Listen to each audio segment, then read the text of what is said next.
From meme to utility, Floki has it all. NFT metaverse game called Valhalla. Floki University, DeFi, charity, and shopping. Floki is governed by the people, for the people.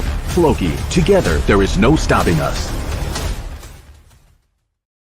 Good afternoon, everyone. BC Richfield here, coming to you live from a very wet and windy London today.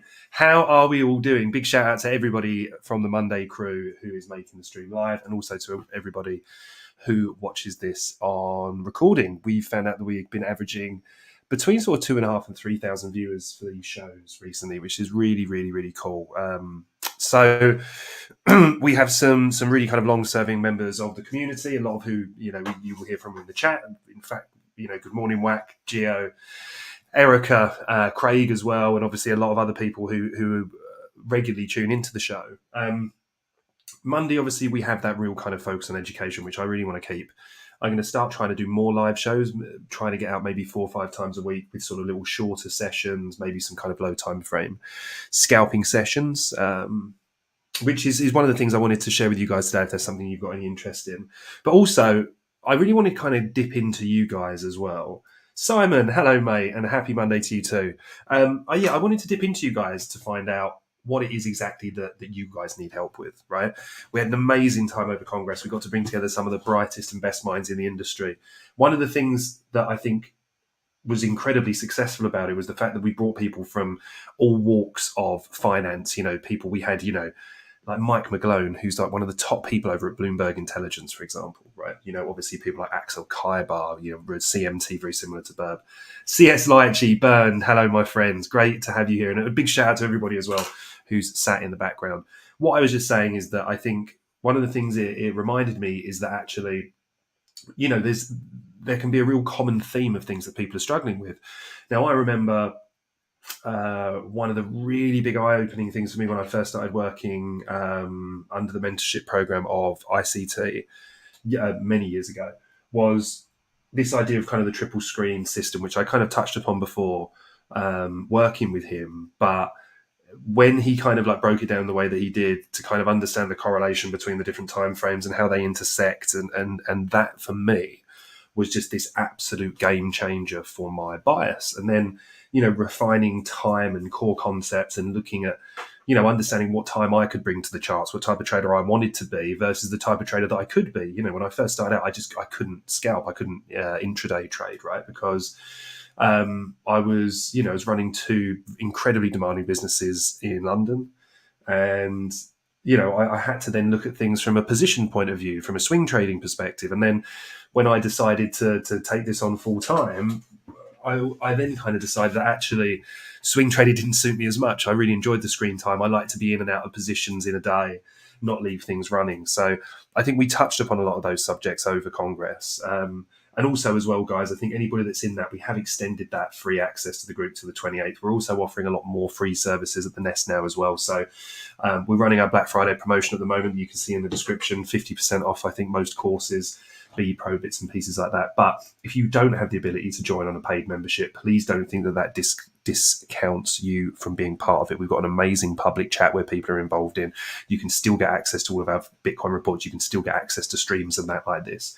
It really is a community of very like-minded people that kind of want to help. So with that in mind, I wanted to reach out to you guys and find out a little bit more about what it is that you guys are struggling with, and maybe areas that we could put a little bit of a focus on today.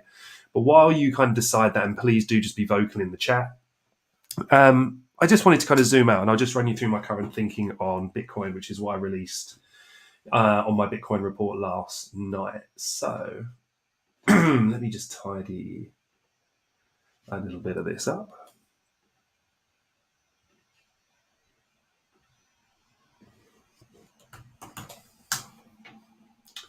Right, and what we're going to do is we're going to just take a look at this and then just look at this from the perspective of bias, right? Building our bias from where we are, because there's no doubt that a lot of people have been getting chopped up in this, right? A lot of people. So one of the first things you can look for in situations like this when price starts to range, finding the best entry. Brilliant suggestion. Love that. And actually, Erica, well, that really does kind of tie in quite nicely as well with kind of this idea of aligning our bias, right? So I know not everybody looks at the charts in the same way. For me, I think one of the really kind of cleanest ways is first thing we have to do is establish our high time frame bias, right? And there's a couple of ways we can go about doing this. One of them is we need to kind of understand, especially when price is starting to range, what is capping the market, right? Okay, so what we're going to do is we're going to take a look at that, see how we can overlay this thought process, because I understand some people like to think in ranges, levels, other people like to, think purely of a point of price action, other people like indicators. And if you want in future sessions, I know there's a lot of people using BPro now very successfully. Obviously, I'm well trained in BPro as well, so if that's anything anybody wants to go into. For me, if I'm utilizing BPro, typically what I'm doing I'm using the higher time frame trend, okay? So when you're looking at something like this, for example, what you'll notice is that, it pretty much, this is set obviously on a daily because it's reflective of the time frame it's on, but it can help you get that kind of perspective sometimes, right? And that's the thing that sometimes people can lose. But it's those entries with no sweeps. Interesting. Okay, well, let's run through a top down, right? And then I think let's kind of dial into the entries. And I think a lot of it is going to come with aligning kind of time and price as well. So just very quickly before we go into this, right? Now, this for me is very much what's capping the market at the moment. So we have this mother bar candle, right, which is our inside bar pattern. And what we can see here is this candle here from top to bottom is larger than this candle, right? So basically it engulfs it, right? Kelly, oh my God, we are so happy to see you again. We've genuinely been worried. We've been considering contacting New Zealand to see if you've gone off grid. Oh, bless you. Tonight I have no work tomorrow, so I'm here. I've missed you all. Kelly, we've missed you so much. For anybody not aware of Kelly, she's a wonderful friend of mine, of the stream, of everyone on here, really. And bless her, all the way in from New Zealand. So stays up until silly o'clock in the morning, which is absolutely mad. Also, Kelly, one thing I wanted to ask you back, and welcome back, by the way. We've really, really missed you. It has made my day, Gio. Honestly, if you look back on some of the other streams, we've genuinely been asking where you are. I wondered time-wise, because my timing's so awful. At the moment, it's midday UTC. Would streams at, say, 5 or 6 hours from now, would that be too early morning for you? I do really want to try and find a way that we can keep you involved in the streams. And I do want to kind of try a few at different times as well, because we have a lot of contingent from the US, Australia, people like that. But it is really, really lovely to have you back, Kelly. So this is an inside bar pattern, right? And I'm not going to go into this too much, but it's something that I covered on the live show with Dank that people got a lot of value out of. So if you're in a ranging situation, very, very often these inside bar patterns can be the indication, right? So you need to have a larger candle, like this, that engulfs the smaller candles, the next smaller candle, sorry. This becomes our mother bar, this becomes our inside bar. Both of them combined make a range. What we're looking for here are deviations, any deviations that we see on either the mother bar, right, or the inside bar, which is this one. So this would be our inside bar deviation here. Obviously this bigger one down here, right? Then price comes up to this one here, ultimately setting this. So now, before I go there, 1:09 a.m. Yeah, absolutely, bless you. That is crazy. I did a stream last Friday at like 5 p.m. UTC, which I think, judging by that, would be like 5 hours from now. So it'd still only be like 6 o'clock in the morning for you. I will find a way, Kelly. We will find a way to accommodate this, I'm sure. So just forgive the messiness of these lines and that at the moment, right? But the inside bar is set here, okay? And what we can see is, as we're going through, what we're looking for with the deviations is either to gain confirmation. We deviate once we climb back in the range. Our assumption is that we're then traveling to the far side of the range via a midline. All right. So we can see deviation, price sells up, deviation down, right? Deviation here, price sells down, deviation here, up, price sells off here. This actually gets caught on the midline, right? Which is why I will then show you here what we would do with this range in terms of splitting this. All we would do is take our Fibonacci, And then we're just going to draw our midline in on the inside bar. Here, which we'll do dashed.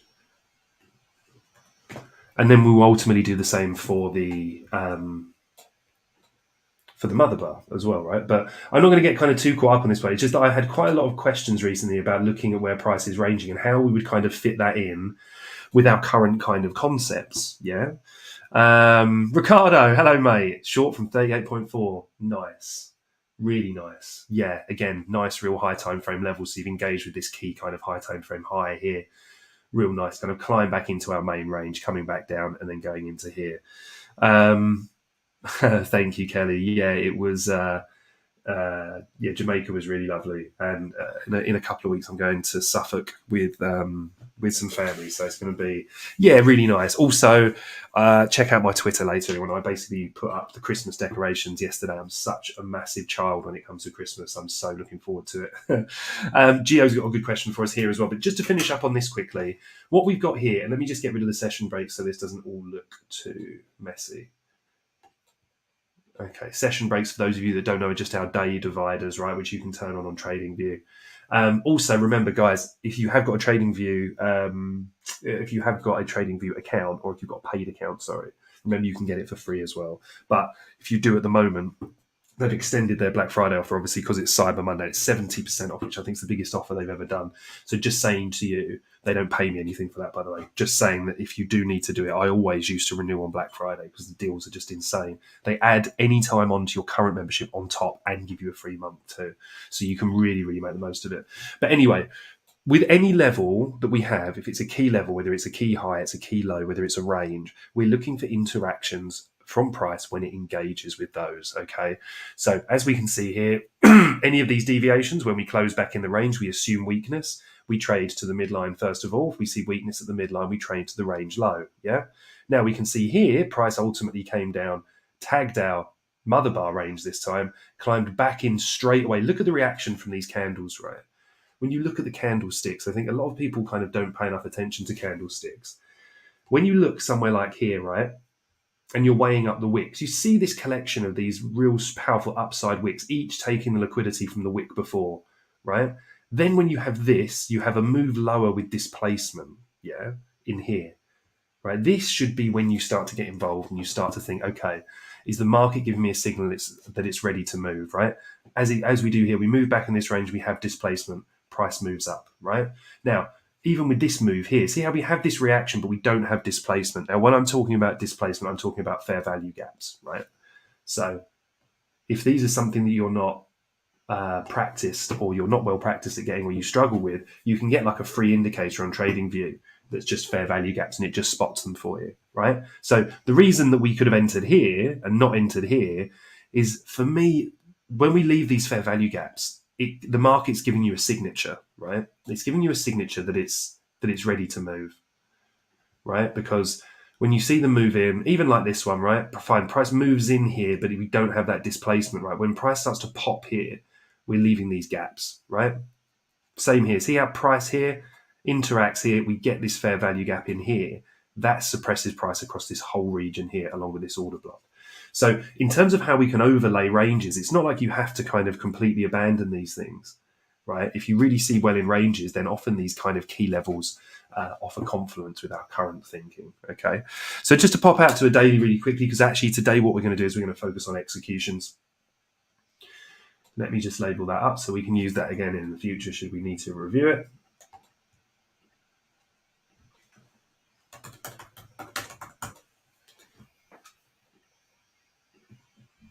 Perfect, and we'll get rid of that for now, right?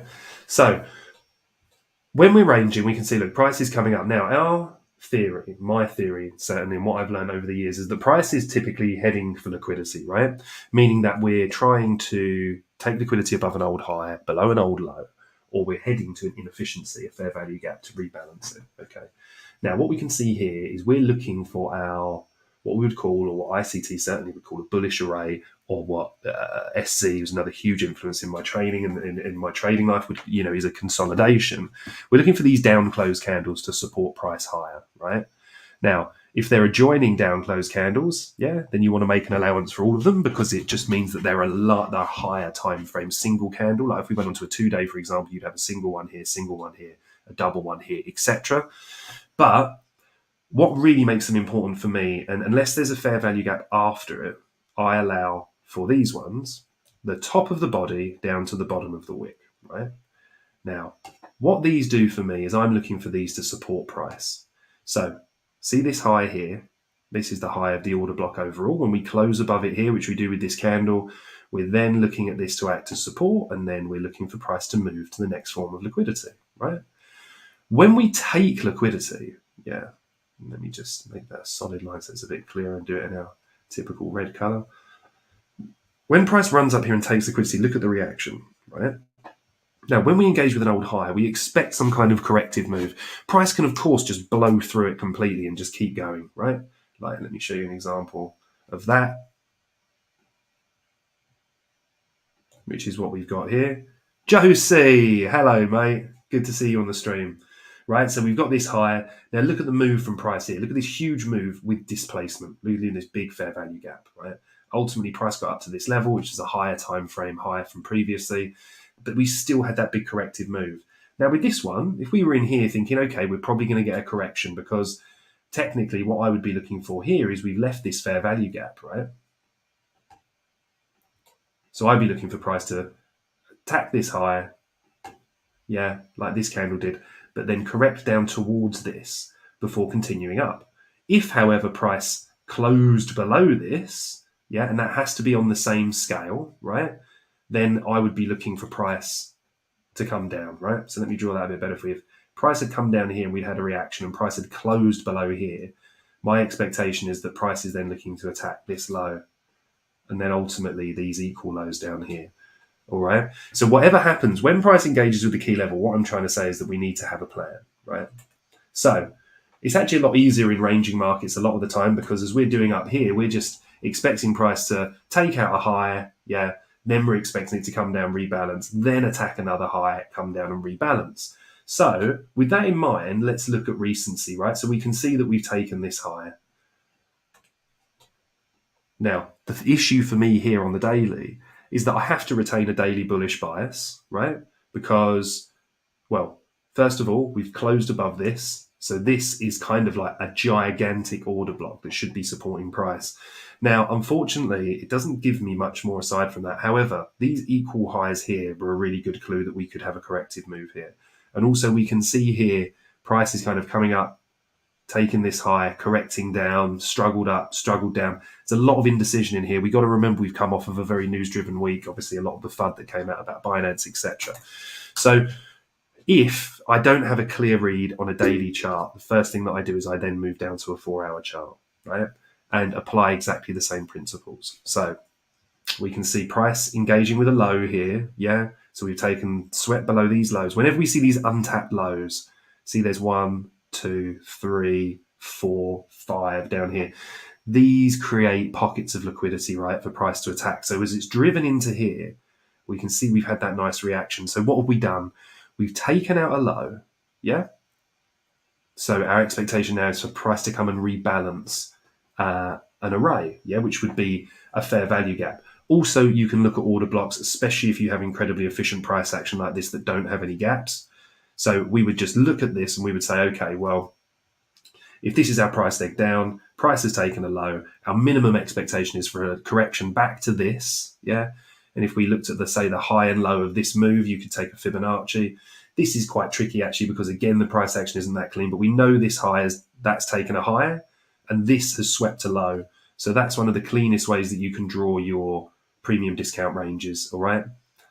So we're just going to take it up to here. Okay, so because we've taken a low down here, our expectation is now for price to come up into a premium, allowing for us to short it lower, right?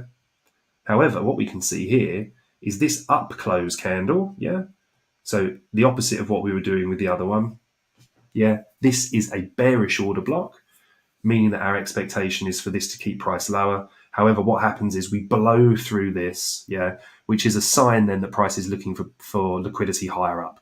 Now, the issue that we had here is that price ran so hot and so fast, our initial targets here and here were also taken out. However, if price had closed above it, say to here, yeah, we'll do that in green because so that's a bullish candle, then basically we would then be chasing longs, yeah, up into here, even though we're in premium, meaning that we would then just be reducing our position size. So what's really key here, and is a really, really good signature on price, is when we start to inverse fair value gaps, right? So we see this here. This would start out life as a, let me just get rid of this for a second. Right, this would start out life, and actually I can draw this across, and I'll tell you as for why in a moment. This starts off life looking for support, right? We've shifted structure here. We've had displacement to the upside. So now, if we're looking at that, we've got the liquidity resting up here. The expectation is for price to come down into here, find support, and then attack this liquidity higher. Now, because we've got plans, hey, Julian, good to see you, buddy. Because we've got plans for both outcomes, we're not enforcing our will on the market. I'm not sitting here saying, look, I'm only trading this long. At what point do I trade this short? Well, really simply, my plan has two sections to it. One is if my expectation is for this to hold a support, this fair value gap, and for price to drive higher, then if we violate this and close below, remember, as I said with this one here, yeah, not a fair value gap, but this was our bearish order block, price closed above it. If we hadn't taken liquidity targets, then I would have been long targeting these, right? Because we've moved so high, this is an irresponsible trade because my downside is huge and my upside's minimal. However, with this move here, you see how we close below with this candle, right? So now my expectation is quite simple. Price has closed below. I look for a small move back and then for price to attack liquidity lower down, right?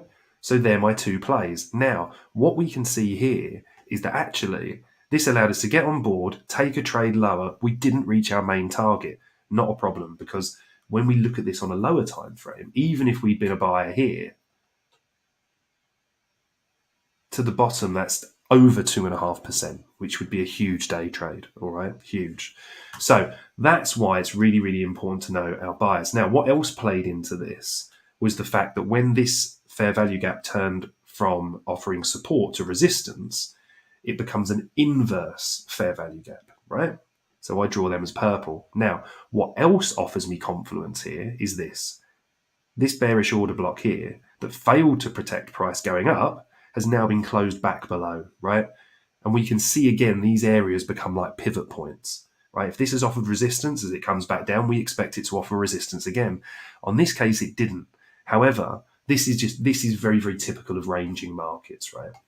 So you just get these taking internal liquidity, correcting back down, not respecting fair value gaps, building momentum again. It's just very choppy price action. But it just goes to show that we can still stay involved with it, right? As long as we respect our system. And actually the 4 hour has been really, really good for this lately. And something I would just recommend to everyone, if you're looking for something to go out there and test, is just look for inverse fair value gaps, right?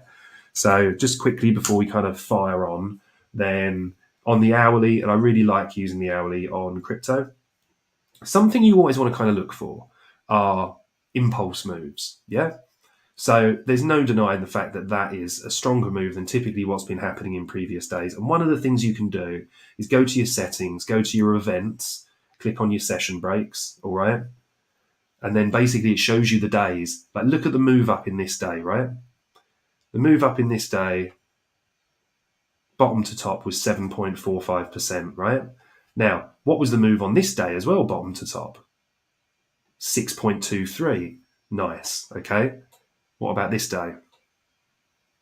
6.58. So if we just said, for example, we want to see a minimum of a 5% move in a day, right? Before we consider mean reversion, meaning that we've run some highs over here. We've had for the current trend an abnormally strong set of days here, right? There's another one over here as well, I think.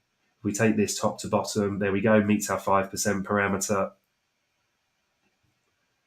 Bottom to top, 5% parameter. And I think we can see with these other ones here, all of these choppy ones that they didn't, right? Now, especially if we go back, I think this one would have done as well. So you might be thinking, what the hell are you rattling on about, BC, right? You're just measuring stuff now, which is just ridiculous. But it's not, right? Because when you see these abnormally strong moves, they can often lead to really good counter trades, because if you get in at the right point, then it gives you an opportunity to be wrong and still make some money, right? So what do I mean by that? Well, if we just mark these days quickly, and this is then when we're going to get on to our executions as well. So I'm just going to mark them all just with, so this would have been a down day. Actually, that wouldn't have been. So the reason that we'd be looking for this, let me just do them with the respective arrows, right? We're looking at this because this was an abnormally long day, right? So when we step into this day, because of this big run up, our expectation is for price to correct, right? Now, this day we have this abnormally long run down. So the following day we expect a move higher, right? So on and so forth. Here we have the big move down. Today we expect to move up. Here we had a big move down. So the following day, being this day, we expect to move up, right? And with the same with this one, see, big move down here. So the expectation is for a move up on this day. And we have this big move up here, leading us to an expectation for a move down here. The reason I just wanted to pop them in is because I just want to clean up the object tree for us all.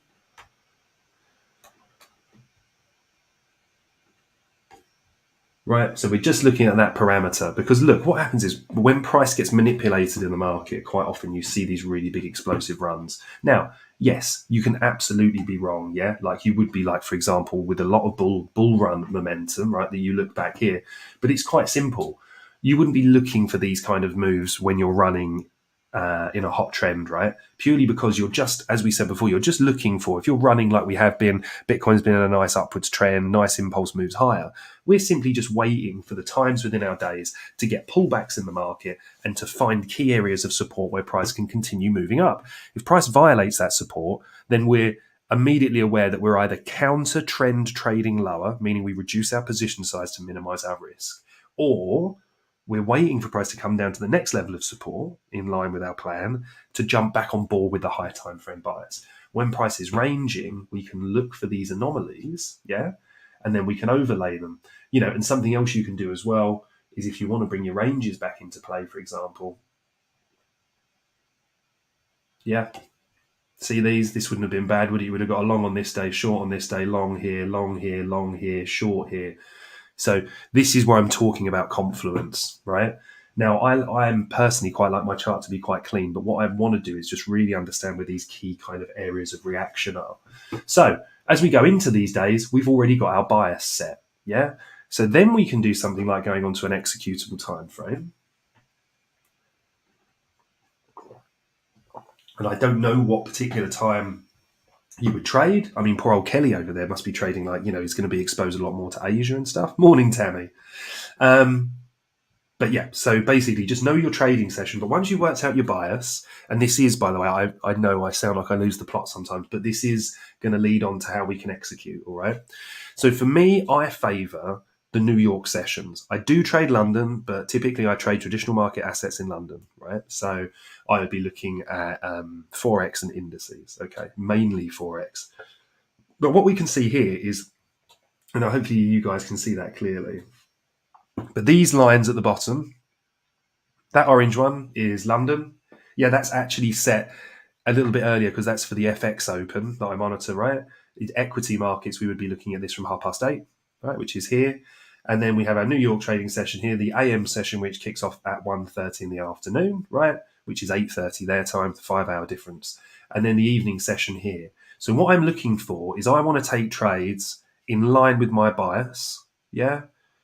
And yeah, do you know what, Kelly? Actually, I have got a bit of inside information on that one. Daylight savings is a pain in the bum, isn't it? But the I've got a private mentoring student who's a wonderful New Zealander like yourself, but actually lives in Australia.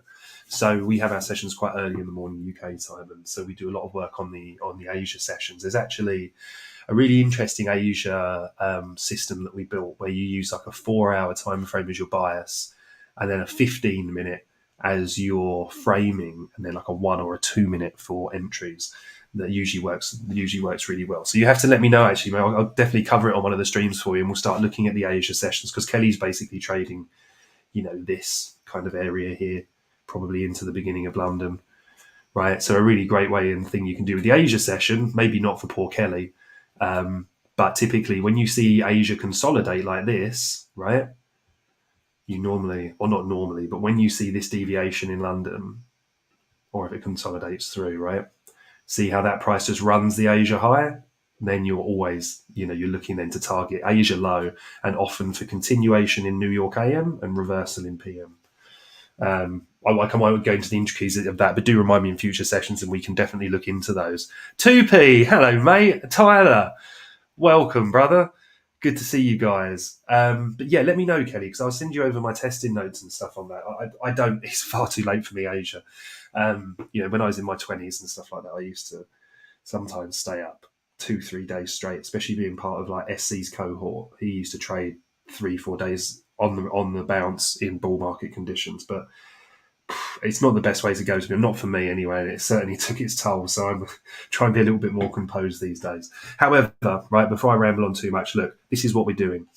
Now, my rules for something like this is if I'm looking for this reversal, remember, same principle. I want to see this strong run up, yeah? And then all I want to see is a couple of things, right? In an ideal world, you want to see a run of liquidity, yeah? So you want to see some highs taken out. In this case, the high of day is taken over here as well, which is big. So this move here takes the high of day. Then what do we want to see? Well, the important thing here is we want to see a move down with displacement, right? So the move down has displacement because we have fair value gaps all through here, right? So one of the easiest ways that I've found to execute this system, because especially in crypto, now normally what I would be doing here, let me zoom in, is first of all, I would probably just about take this trade because it's triggered just outside of London. But again, you just want to be aware of that. Typically, I would be waiting for this move here, the reversal, once we've taken out London's lows. But again, you need to test this stuff yourself, guys. Make sure what you're comfortable with, what session times you're comfortable with, right? So with this here, we have the displacement and we have our shift of structure. And one of the things that I've always found easiest with this is to just enter on this line. I used to call it a breaker line, right? You'll see it on my charts quite often as this. So, right now, when we close below that line, I would then open a limit order on that line, right? Which would have got triggered 2 candles later. So the close below lets me know that the market is ready to make its move. It's struggling to pair the orders. That's why you get these gaps, right? Because bang, there's sellers stepping in. These positions are closing. Now, the issue with this trade is that we've got, we can see right here, if we got cocky and gone above this swing higher, let me just delete some of these. Right, ultimately price would have whipped up. Yeah, we would have got into this. We would have stopped out later, right? So you would have made your move down to target 1 here. And I always take a safe interim target. Look at these equal lows or relative equal lows, right? And low of day. You don't want to be getting any greedier than targeting that kind of thing, all right? So if we're here and we put our stops above this high, we always want to remember to be very aggressive in moving our stop loss up and taking some profit, because look what would have happened. You would have got triggered in here, straight down to target, you book some profit, price comes back up, annoyingly comes and takes out your stop loss. So then you say, okay, well, what do I do? Okay, well, you book some profit, you're in, you're out, you just got caught in a secondary sweep. Don't let that put you off, right? When you get to the start of here, right, when you get to the start of New York, then you got to ask yourself the question of, okay, is this a safe move to chase, right? Now, for me personally, I wouldn't chase this one down because we'd already taken the low of day. Now, if there was another low on the page, say over here, the low of day, now at the start of New York here, I'd be saying, okay, well, my principles are the same. What do I want to see? I want to see the market give me a signature that it's ready to move, right? And for me, that's, we continue down here, we take out this low, yeah? We leave this fair value gap in here, which gives us a great opportunity to get involved in a continuation trade. Because, remember what I said before, in these conditions, our expectation, yeah, are for these up candles to defend price. These are our bearish order blocks, right? So here, we've got our fair value gap. If we had a target lower, we could chase. And yeah, sure, this did work, a treat, yeah? It did come up, it did chase, it did go down. But for me, I find all too often, if we've already taken the key liquidity for the day, so the low of day, the prior day's low, often you're asking for this kind of corrective move higher. And one thing that I will say is on whatever time frame you're on, if you see these sharp moves down, watch for your fair value gap inversions. Often these are a signature that price is looking to reverse, be it temporarily or more so. But look, you now step into a buy program. We've taken key liquidity from the day before. What are we doing now? Yeah, let's remember, if we're now in an uptrend, all we're doing is we're looking for our order blocks to hold, right? So we're looking for these points of consolidation, or especially these down close candles, yeah, to support price. Actually, that one here. Yeah. I mean, look, if you have something like this where you have a cluster of these candles, now the lower the time frame that you move on to, obviously the more the noise. The reason I've kind of allowed for this whole block from this candle is because this is the most high volume down candle here, right?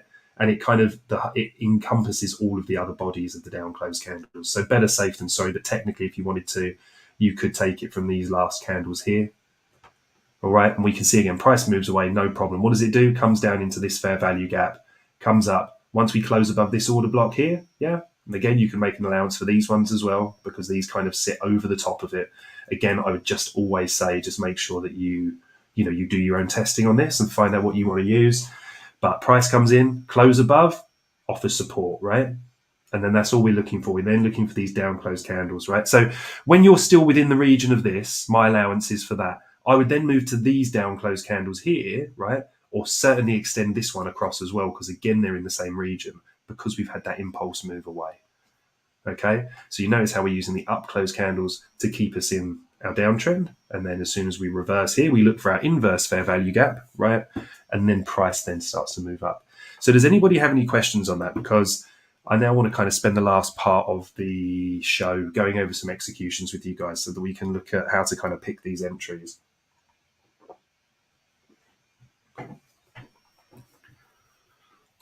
Just pop anything in the chat if you've got it going.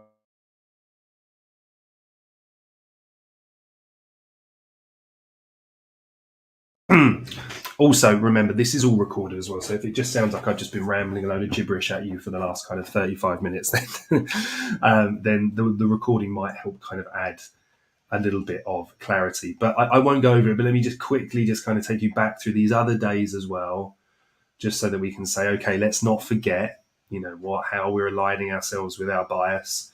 We're looking for those kind of high move days. So remember this one, we had this big move up this day. This is what gave us this bearish outlook on this, thinking that basically, look, we're not saying we're expecting the whole world to reverse from here, but we're saying, okay, well, let's get those entries. Exactly, Erica, I love that. But what I am saying is when you do have these big kind of high powerful moves, then, you can quite often see these corrective moves. And sometimes you might just catch the beginning of a big downtrend, right? Or a big uptrend. Other times you might just, have to sit there and wait and be patient. So we see here on this day, remember that we're bullish from here. So again, what would we do? We're bullish from here because we just had such an aggressive drop. Remember, that's what we were measuring. So now look, here's our New York session. I love this session, New York AM, just overlaying the things that we just said again, right? Just to show you this. Again, see this strong move down. What have we done here? We've taken out all of these lows, got relative equal lows here. We've got all of these untapped low, untapped low, untapped low, untapped lows, liquidity. See the drive into this? That's going to get a lot of people going short. Now, and I'm not trying to tell you what to do, but for me, I'm always looking the other way. Then I'm saying, okay, I'd want to go on a time frame where I see one singular fair value gap, ideally, or you've got to have one that's got a fair size to it. But for me, as soon as we came back down into this and we closed above here, right? Look, do you see what I mean? Again, we've left these highs, right? We've left these highs as well. So it just means to me that there's liquidity resting up there. If we'd run all of these, yeah, so we reverse it, run all of these, I wouldn't be so confident, right? Because this is the high of day, yeah? So as you step into that, that's the highest high the day has set so far. So whenever you run any key liquidity like that, you always want to be careful. But the fact of the matter is we hadn't even run this, right? So if I drag that back quickly, we can see how when price closed above here, what did it do as well? We made it a balanced price range because it closed through this bearish fair value gap, inverting it, yeah? and it formed a bullish fair value gap whilst going over it. A bullish fair value gap. I'll do this in green just to emphasize that it's a bullish fair value gap. So we expect support. Yeah. Price sticks out a little bit at the bottom there, but especially with crypto, it's not always going to be dead clean. Now, what else do we have down here? We have a high probability order block, which is these two down close candles. Why is it high probability? Because it's taken liquidity, right? So when we have that, we take key liquidity out like that. We say to ourselves, okay, the expectation is the first time we engage with that, we expect it to act as support, right? So can you see how within this area here, we've built up all this confidence? We're saying, look, liquidity is resting up here. No, we don't know that this thing's just going to ballistically go to the moon, right? But we know this is an area of support. So if I just drag this back to here,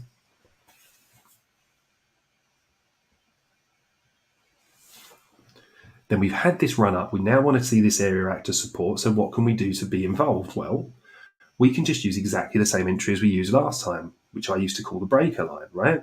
Meaning that we want to see some kind of local liquidity swept, which we get here because we see a local low swept, right? Which we'll just put as our little line there.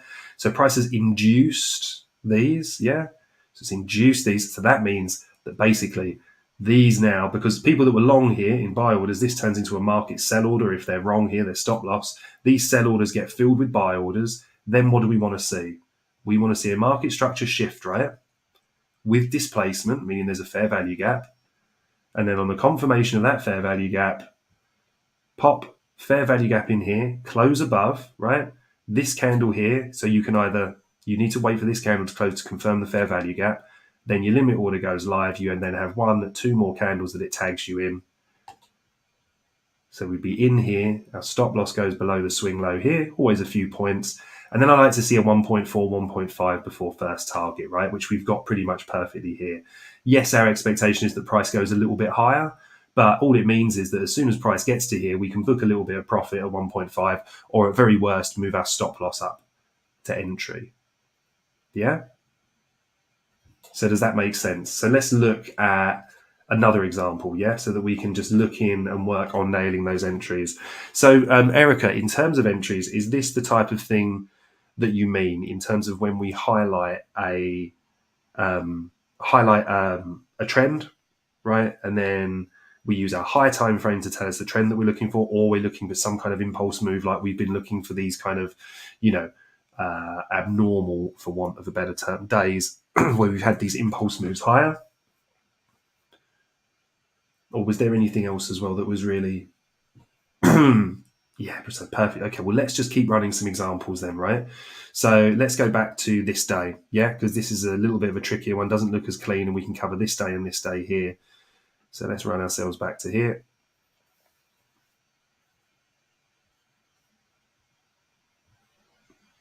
Here we go, right? So again, the reason is we've had this big corrective move down, right? Not only that, we don't have to we're definitely not just basing it on that, but I'm just showing you different ways that you can look at these.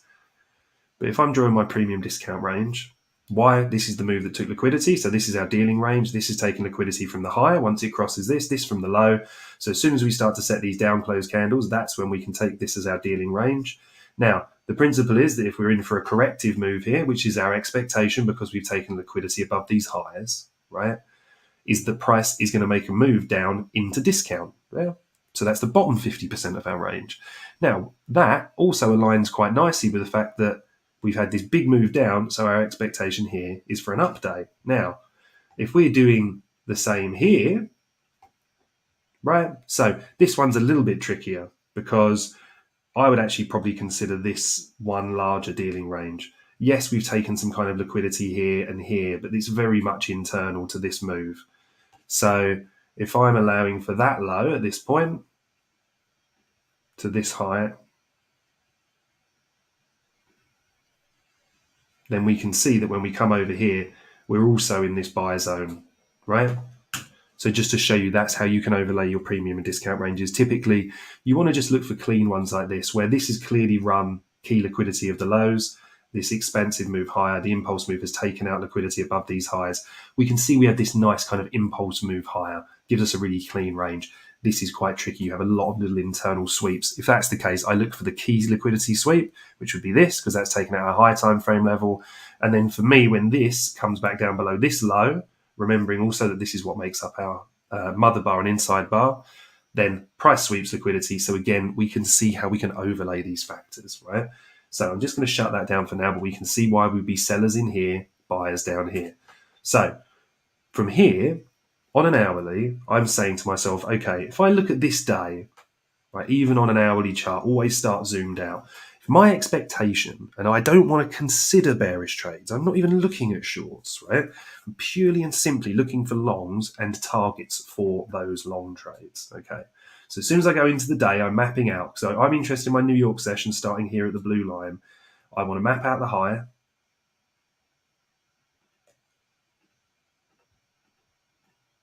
And I want to map out the low. And our low of day is here, right? But we also have these here, which I'm even more interested in because they're equal lows, right?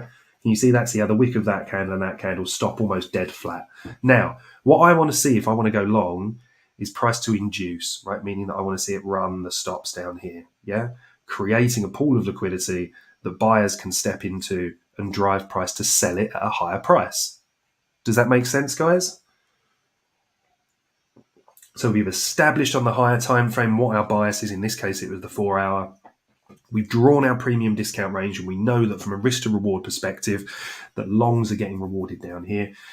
We've had this sell-off, meaning that there's an expectation for a corrective move higher, right? Now, if this is our displacement leg before price starts to correct, then we can use this as well. Awesome. Thanks, Erica.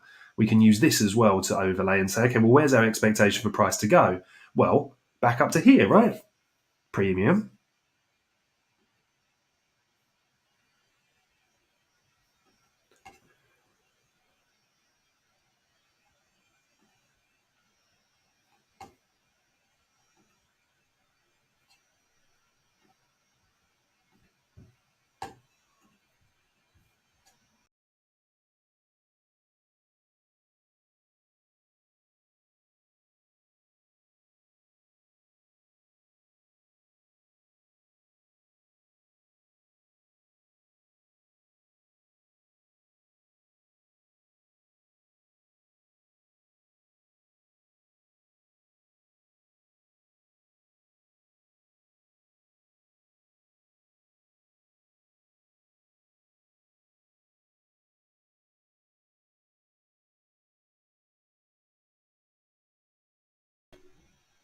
Hey, I'm back, guys. No, I wish it was a tea break. It feels like it wouldn't be a live stream at the moment if Chrome didn't just kick me out into oblivion. So hopefully you guys can hear me again.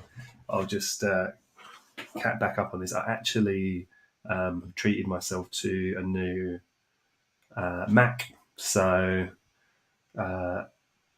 got a really nice setup coming in that basically is just like a supercomputer. So it shouldn't, if there are any problems, I'm pretty sure it's Chrome, but lots of Alpha John, they need to take notes on my work rate. That's brilliant. Yeah, do you know what? It's not my internet either, Geo. I've got 2 different fiber cables running into here, both business lines, both insured to make sure no dropout, and the signal's absolutely pinging at like 86. Which is incredibly high. You know, you could just basically do anything with that. You can create games. But I think it's either Chrome or maybe this the fact that I just run a lot of screens and bits and pieces. So I'm gonna have to check that one. Always blame TradingView. No, I can't now, Erica. Now they started endorsing me, so I can't blame TradingView. No, I can. Actually, one of the conversations that I had before TradingView sponsored us was the fact that it's the issues with the bugs, and they've actually been really, really good at working at them. But it is very buggy, and they are looking. They have looked to fix that, but at the same time, I think a big problem is the RAM on my computer as well. But yeah, and working TradingView incredibly, incredibly hard. But you know that's what it's there for. So let's pick straight back up on where we were, shall we? Apologies for the dropout there, guys. So we were just discussing how we frame everything on our 4-hour chart in this case, right? And then what we've done is we've overlaid our premium discount, yeah? And this one time, we've done it on the displacement leg. Why is this the displacement leg, right? Because we can see prices corrected lower. Our expectation, remember, on this leg up, right, when we're doing our premium discount here, was that price was coming back down into this area to find support and move higher. We've also had this stronger than average move lower, meaning that we're looking for a corrective move. So that is overline for our daily bias, which starts here, right? Now, in terms of picking targets and looking for entries, we've highlighted our key liquidity at the lows, yeah? And then what happens is we're looking for the drive down into that to induce, which is this. Then we're looking for a high time frame target, which is this. So we're just setting this up on the hourly, right? So we've taken the premium discount of this displacement leg here as well, meaning that it makes sense that if price is going to reverse anywhere, it's going to be from a fair value gap or an order block within here. And we can see that we have this one sat here, right? So we can mark this in. And again, we'll look at this as we move forward, because what would we do if we close above this on an hourly scale? Our expectation is that price is probably reaching a little bit higher. But for now, I'm just going to drop this down to a 5 minute. And I want to know how I can be a buyer in my New York session. Yeah, Jesus, 2p. I've just seen that as well. MacAPI, RAM was usually a problem, and Chrome's just like, yeah, Chrome overloads this. It's so juicy, isn't it? Upgraded 46 gigabytes of RAM. So I've gone for the 32 gig unified memory on the 16 GPU new Mac, which should be basically double what you get. So it should be 64 gig of RAM, so that it shouldn't mess around with this thing anymore. Hopefully it doesn't, because obviously I feel bad for you guys. It just really annoys me. It's only been happening recently. I think this is kind of 4 years old now, which doesn't sound like it's that old, but it does really get hammered. Over Congress, it was averaging about sort of 15 hours a day of run time, of screen time, and multiple screens. So it's had a good kick in, that's for sure. Yeah, do you know what? I think I might use the TradingView Mac app as well. Oh wow, $80, is that it? It's $4,500 for the Mac, I think, something like that for their top end studio. Yeah, it's ridiculous. But this is a good investment. You get. I used to cobble it together in my early stages with all kinds of stuff. You don't need that.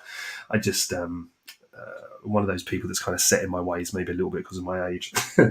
So same thing here, guys. Right? We're looking for this. We're looking for a move below, so we've induced liquidity, right? And then within our session here, we want to look for that same thing. We unfortunately don't quite get it on this occasion, because this would be the high we were looking to break. And we can see here, if we're using our breaker line principle, that actually price came up, popped this beautifully, but we didn't get displacement here, nor did we get a close above. And ultimately, when this flew, it really flew. But that's no problem, right? And actually, if we just zoom out for a minute, just to show you what I mean here about the movement up towards the fair value gap. So we can see that we got this rejection from it initially, yeah? So then we're now outside of our trading session, right? So we're moving into Asia, moving into lovely Kelly's territory, all right? We can see what's happening here. So we've taken a higher, price is rebalancing, yeah, with this fair value gap here, meaning that we're expecting it to move higher and take this higher. Then we're looking for it to rebalance this fair value gap as it moves up. All the time we want to be aware that we've still got that, which has capped the market here and here.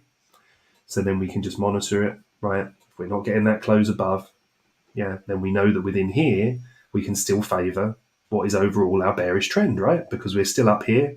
If we just draw this across, yeah, we're up here in premium, meaning that we want to be a shorter. If we overlay that with our trading session here, we see we get a nice little scalp short lower towards the low of day. All right. So again, just monitoring these. If we'd got a strong candle close above, the expectation is that we would have been looking towards those highs.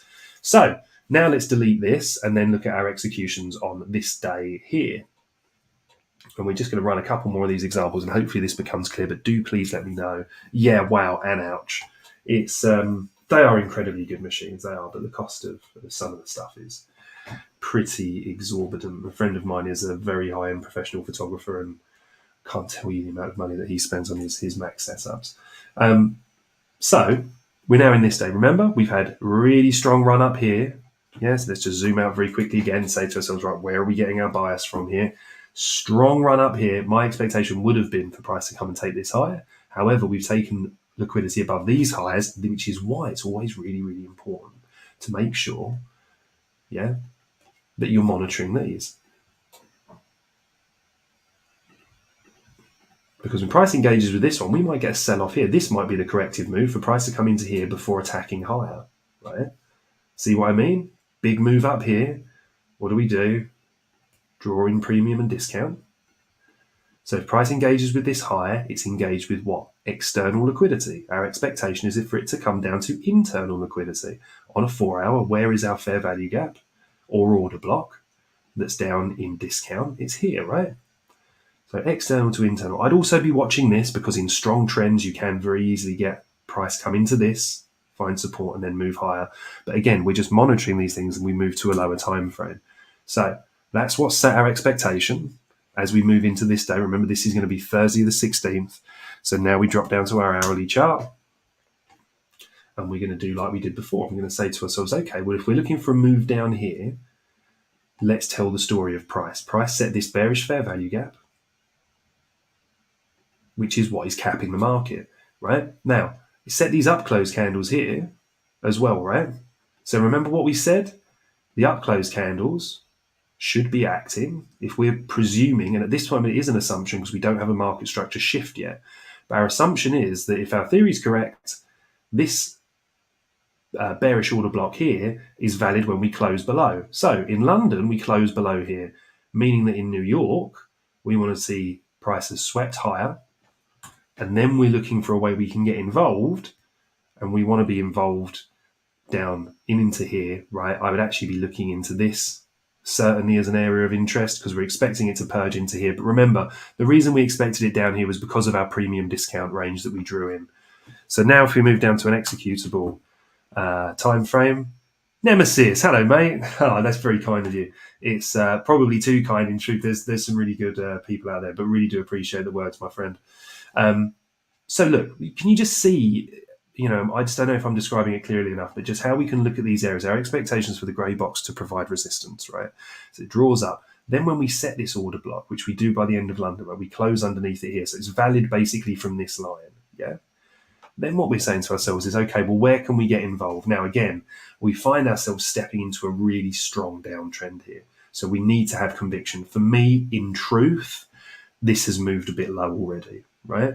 But if you really feel like that, then you need to zoom out. You need to say to yourself, well, okay, well, where's my risk here? And is it really worth the chase? Let's draw this back in again and say to ourselves, well, where are we in this whole move? Let's just leave this overlaid and locked so it can give us a really good indication when we're down here. Right? So we're in here, right? Need to remember that we're still up here in premium, meaning that we're still favoring more downside.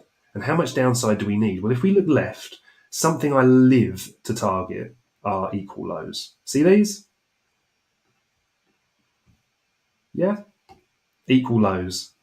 We look at those as engineered liquidity. If you see equal lows or equal highs on a chart, right, then just mark them up and just look back through time and how price has engaged and interacted with them. There's just such a nice amount of liquidity resting below there. So now I'm saying, okay, well, if price is aiming for that and it's also confluent with our green box, which is the area we're targeting because that's discount, meaning it then favors longs. Well, what have we just been discussing? Here's our equities open. So let me just draw that on. And what we're saying to ourselves is, okay, we'll do this in red to show that we're a shorter here, yeah? So what have we said here, right? We've said that we want to be seeing the up close candles, yeah? Defend price, yeah? Move price lower. So we've got this up close candle here. We've kind of got these here as well. So we can kind of look again, on the lower time frames. Definitely do your own research here. But I would either, first of all, be favoring this, because for me, it's more high probability because it's followed by an immediate fair value gap. Price also retests it, sells off with displacement again. That tells me that sellers are in there, right? If not, you can include all the way down to the wick of this one as well, because after we set this one, we also have displacement afterwards, right? But ultimately, all I'm then looking for in here is saying, well, where's my target? Is this orange line? Okay. Have we drawn back up into here? Yes, we have. What can we do to target it? Well, we can do what we said about before. We can either look to take our breaker line, which we just missed by a smidge, or we're looking to be sellers in this fair value gap, right? But the caveat here is we need to remember our risk to reward, okay? We need to remember that if our target is this orange line, that if we're a shorter from in here, and let's just say we're a shorter from right on the edge of this FVG, well, then we don't want to be complacent. The worst, well, not the worst, sorry, but the least place we can put it is this candle's high here because it's above the candle that sets the original fair value gap. But I would argue that you should always look to really kind of put it a few pips above the swing higher. So do we have a 1.4 to here? We do. We have a 1.7. When we get to here, I'm moving my stop loss to entry. I'm taking some profit, and then I'm leaving a chaser to move a little bit lower. Okay, so should we just close off the stream just with one more example? Then that way, hopefully, if this has been of interest to you guys, it's something that you can go back and just have a look at. So that was our short day. So let's do this one, shall we? Our long day in here, because this is a really interesting one too.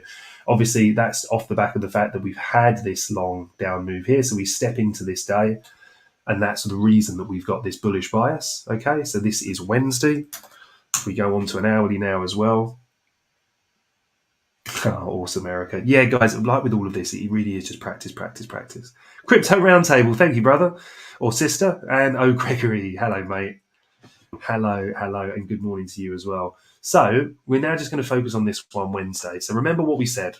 We're bullish here, right? We've got targets up here. Now, this is a little bit of an uglier range. You could take this high to that low. You could take this high to that low. In truth, you could take this one to that low as well, right? So if you're ever unsure, I typically kind of go for the most clear and obvious. Yeah. So the reason that that's upside down is because I've just done it back to front. So I've drawn it from the top to the bottom. So to make it the right way around, I need to just reverse that. So we're in here. Yeah. So remember, zoom out, right? It gives you a little bit of extra confidence. Yeah. So when you come here, price comes down. Now let's look at these beautiful things that I just love. And especially if you see this stuff on a higher time frame, right? Like an hourly inverse fair value gap. Just so often when you get these are just the start of the what you want to see in terms of a reversal, especially a really big one like that. We close above that here at the end of the London session. So what are we now looking for? Our bias is bullish. We now need to select what? An hourly fair value gap or order block, right? And we already got the inverse one here, but we also have this, right? Going to do that in green so that stands out. Now, we're now waiting for the New York session to open, and from 1 o'clock, so just before our open, so this is actually from 1:30 we're looking for this. We're looking for price to draw down, move with displacement and trade out. We can see here, even on an hourly, you would have got in, right? Because price broke structure here, or continuation, but took this high and then returned to this fair value gap, right? But as we've been doing all the way through, we're going to use our 5 minute as our entry. Let me just delete this because this was from the following day. Beautiful. So here we are. Just zoom that in a little bit. So this big purple box here, our inverse fair value gap, should be offering us support. We can see what happens. We have this impulse move higher. Let's put our vertical line on again to show you where 1:30 is, which is right here. This time it's green because we're buyers. What happens? We want to see some form of inducement, right, which is some lows taken out. We get this move lower, take out this little low here, and we kind of come into these as well. Then we finally get a nice breaker line entry. Well, not finally, we've had 2 out of 3, which isn't bad, right?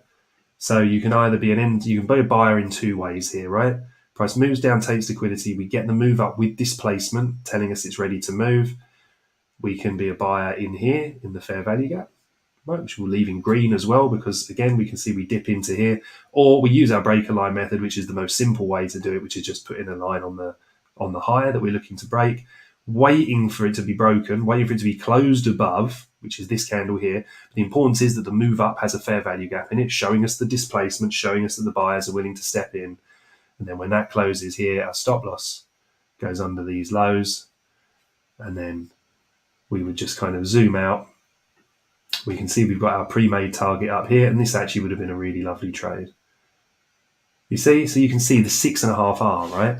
Now, there's an argument to say that, okay, well, you'd probably want to be a little bit cautious around here, maybe at like 1R. But you can see, for anybody that's a member of the Bird Nest who gets my access to my trading calls, you can see why quite often I move my stop loss to entry quite soon. A lot of people say don't do it. Other people say do it. What I would say is just do your own research and make sure you're comfortable with your own trading system. For me, I'm a very risk averse trader. I prefer to book profits little and often. I wouldn't be booking profit here, but I'd be taking enough to cover my trading fees, and I'd also be moving my stops up. That's purely because from there, that's the closest swing high, meaning that if I'm wrong, price is probably going to reverse here. Ultimately, I get to hold on to this, and price doesn't really give me any reason to get out of it until it's over 6R. So you see how you get a lot of those little kind of ones and some of the others. One last thing I want to leave you guys with, just very, very quickly, is... let's have a look. Oh, Gregory, hello, mate. We can take a look at Lunacy on Wednesday, buddy, on our alt show, if you'd like to take a look. I know that it's just absolutely ripped today. So is like the other kind of Luna token as well, which kind of isn't really massively aligned with the current market conditions. Everything else we can take a look here is in a much more of a corrective phase. We've got a couple of standouts. AXS was one out this morning as well. Coin, obviously, but I think that's probably a lot more due to the what's around that. From a news perspective, Doge is kind of having a little bit of a tickle as well. But yeah, Hive. But you can see the majority across the market are off. Also, guys, remember to go onto our website. All the crypto scanners are available for free now as well. Let me find these for you very quickly. These things are really, really, really awesome, by the way. You don't need a paid membership, anything. These things can just save you an insane amount of time. Let me share this with you very quickly, guys, and then I will let you all go on your merry way. But I'm going to share one more thing with you actually before you go. Just something you guys should take a look at. There's a really brilliant young ICT trader. Well, there's a few of them really emerging actually. I'm fortunate to be in touch with, and we were having some really, really good low time frame discussions the other day, and it reminded me of an old system I used to trade really, really early days of working under Michael. So I just wanted to kind of get you to, if anybody's interested in looking and kind of taking that, it's a very low time frame system, but kind of aligns with the principles that we were looking at here.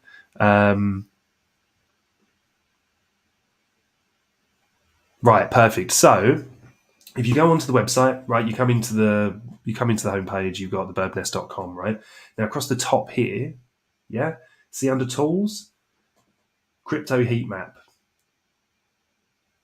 Oh, thanks, Kelly. It's gone about 2:00 in the morning. If he hasn't, you absolute superstar. Do stay in touch, Kelly, or drop me a message or something on Twitter so we can connect, and then I'll keep you in touch, and we'll find some suitable times for you and everyone where maybe we can mix it up a little bit. So as you land here on the crypto page, look how good this is. This tells you all of your crypto assets, right, all the way down into your real low caps here. And you can just zoom right in on the page. You can see the daily performance. You can get overall analytics reports if you hover over them. It tells you the percentages they're up or down in the day, the market cap level as well, what the current price is. But one of the things that I love to do is I love to see it as like an overview like this. You can just see how red the day is, right? So you can prepare yourself and you'll be like, right, okay, look, don't see that as, God, I need to sell everything. See it as, okay, I need to be cautious, but maybe this is the dip that I need to be buying. Then you can use our crypto screener, also free. These all used to be paid, by the way. But again, we know economic conditions are fucking everyone, pardon my French, really are. And that's not our fault, not the retarded governments of the world that are causing the problems, right? So we just want to make as much of this, accessible for people as possible. So when you go on here, remember, like I'm talking about with a triple screen system, weekly, daily, 4 hour, right? So what does it tell you about Bitcoin? Well, weekly's bullish and daily's bullish, but 4 hour is bearish. So what you want to look at, you want to think, okay, actually, well, maybe this bearishness, maybe this is the pullback that allows me to open some positions. Never just enter blindly, always put a tried and trusted system over it. But at a glance, these things really help, right? So Lunacy, here we go. For our good friend O. Gregory, up 13.66% today. Weekly performance is up 39%. We can see that this is a real outlier. Yeah, so it shows us that we probably need to show a bit of caution. We can also see what Luna's doing here as well. We can see total volume traded over the last 24 hours in terms of what the VWAP price is as well. And then we can kind of overlay this, and you can even flick it between dark and light if you want, right? Just wanted to guide you guys to that because it really is It really is an incredibly, incredibly useful tool. There's some other bits and pieces on here as well. We'll get the infographics loaded up for you guys again soon too. And obviously, anybody that's interested in the calls service, basically you can get them for free just by joining some of our partners, get our trading team calls, or you can just get involved in the Cyber Monday deals, which are going to be running through until the 30th, I think. All right. But let me just flick you guys back to this, just for anybody that's we've still got a lot of people watching this actually. And this is something that is quite interesting. So let me just stop sharing that. Now, when I'm looking at the New York session, right, and I typically, for me, I like targeting between around about 2:30. I find that you get these kind of like these quite key moves, and it's not me that finds it. ICT, for many, many years, has been talking about it and has these periods called silver bullets, right? Now, in terms of that, and again, I don't just go and trade these things blind, but when you want to add confidence in that to some of your trades and you're looking at your bias, go back and study how time has such an important impact on price, right? Now, this is a little bit different in cryptocurrency as it is with equity markets, which is where I typically trade this. But let's just kind of hide all of this stuff a second and just show you that if we just overlay and respect time and price, I'm just using this free app here. It's called CM Time Based Lines, all right? Just allows me to overlay these key trading times. Now, what I'm looking for within these, is for some kind of liquidity sweep or for price to have like that abnormal move, as we would say, yeah?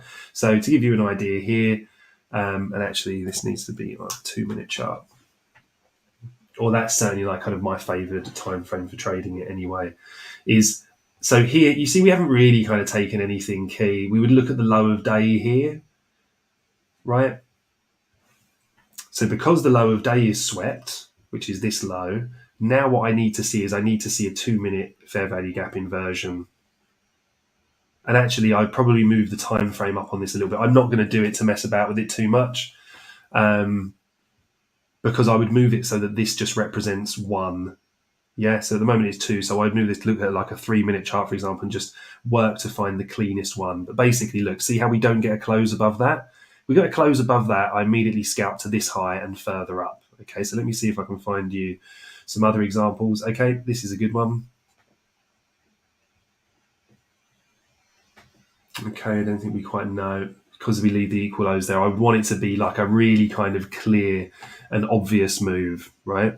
No worries, Kelly. I'm sure has had to split as well, and obviously whack. So thanks a lot, mate. Really do appreciate you guys joining the stream.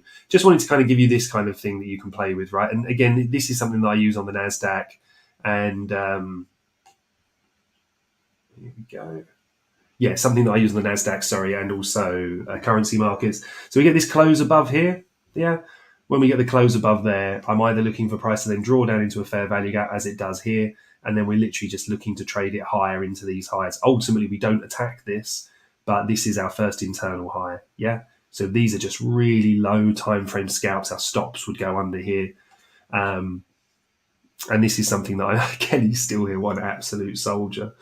And this is something I know a lot of you guys are really into your cryptocurrencies as well, right? Obviously, I am too. But it's, like I said, this is an animal that comes from traditional markets. So if I show you this on the Nasdaq, for example, you guys can have a good bit of fun kind of playing around with that and then looking at it on crypto as well. The idea is that basically we're using ICT's concept of time and price, right? Not only his, but certainly the best exponent I've ever seen of it. NJ, you're very welcome, mate. Hopefully it's making sense. If it doesn't, please do let me know. And the same with any of you guys. Obviously, want to make these streams as good as they can be for you. Make sure you guys are getting the maximum value out of them. So if there is anything that you want in terms of improving these, then please do let me know. Here we go. Right, so Nasdaq. So we can see the same kind of principle with these. Because we're on a traditional market asset, I think our CM lines has slightly different thoughts. So, okay, we can see where I was trading this the other day, actually, same system. See this line? That's 1500 my time. Yeah.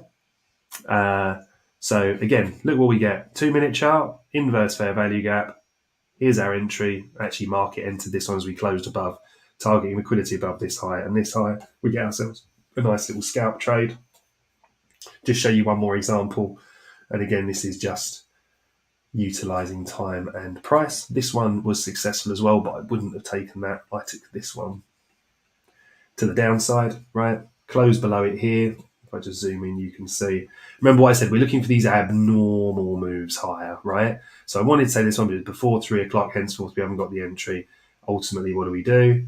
We come back down in looking for this one. We get this really nice move down, see this big sweep down, but we just don't get that inverse fair value gap. However, obviously we get our break of structure to the upside, and then we get our bullish fair value gap here as well. So it just goes to show you that if you overlay those kind of concepts, but do take a look at that and you'll find that this kind of time, 3 o'clock here, obviously that's UTC, guys, so you adjust that for your own personal time. But hopefully this session has been helpful and not too convoluted. We've had loads of people on the stream, which has been awesome. Thank you all so much. Do make sure to check out our Black Friday deals over at the Bird Nest. Gregory, what are your favourite altcoins at the Bird Nest? Well, I wouldn't say that we have like crazy favourites. We're very, very, very impressed with the work that we've done with Floki. We partnered with them several months ago, and they've just been absolutely immense. They're a company, or they're a group that listen incredibly diligently to their community.